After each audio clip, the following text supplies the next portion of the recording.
नहीं होगा। हिंसा, अराजकता और भीड़ तंत्र द्वारा सड़कों पर न्याय करने का सिलसिला बांग्लादेश में बदस्तूर जारी है। हादी की मौत के बाद हालात और गंभीर हो गए हैं। उन्मादी भीड़ द्वारा लगातार अल्पसंख्यक हिंदुओं को निशाना बनाया जा रहा है।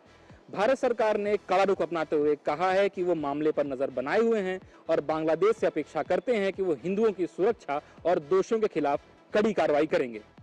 हादी की मौत को बहाना बनाकर बांग्लादेश में हिंसा, अराजकता और मॉब जस्टिस को खुली छूट मिलती दिख रही है। अल्पसंख्यक हिंदू समुदाय कट्टरपंथी भीड़ के सीधे निशाने पर है।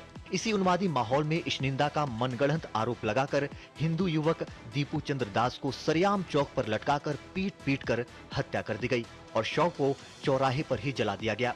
इस घटना ने एक बार फिर बांग्लादेश में अल्पसंख्यकों की सुरक्षा पर गंभीर सवाल उठाए हैं। हिंसा की आंच प्रेस, सांस्कृतिक संस्थानों और भारत से जुड़े प्रतिष्ठानों तक भी पहुंची है। चिटगांव स्थित भारतीय वीजा आवेदन केंद्र के सामने बड़ी संख्या में उन्मादी प्रदर्शनकारी जुटे। स्थिति की गंभीरता को देखते हुए केंद्र को वीजा सेवाएं अस्थायी रूप से रोकनी पड़ी। दिल्ली में बांग्लादेश उच्चायोग के सामने जुटे सीमित प्रदर्शनकारियों पर दिल्ली पुलिस की त्वरित कार्रवाई से कोई सुरक्षा उल्लंघन नहीं हुआ। इसके बावजूद बांग्लादेश के कुछ मीडिया चैनलों ने भ्रामक और भारत विरोधी खबरें चलाईं। भारत ने सख्त प्रतिक्रिया देते हुए स्पष्ट किया कि उच्चायोग की पूरी सुरक्षा सुनिश्चित थी।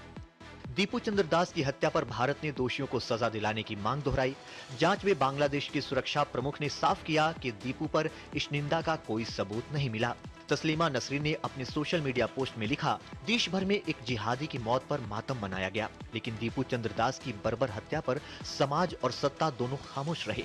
उन्होंने आरोप लगाया कि मोहम्मद यूनुस एक जिहादी के जनाजे में शामिल हुए, रोए, लेकिन दीपू की हत्या पर एक शब्द तक नहीं बोले। बांग्लादेश में हिंदुओं पर हमलों को लेकर भारत में भी विरोध तेज है।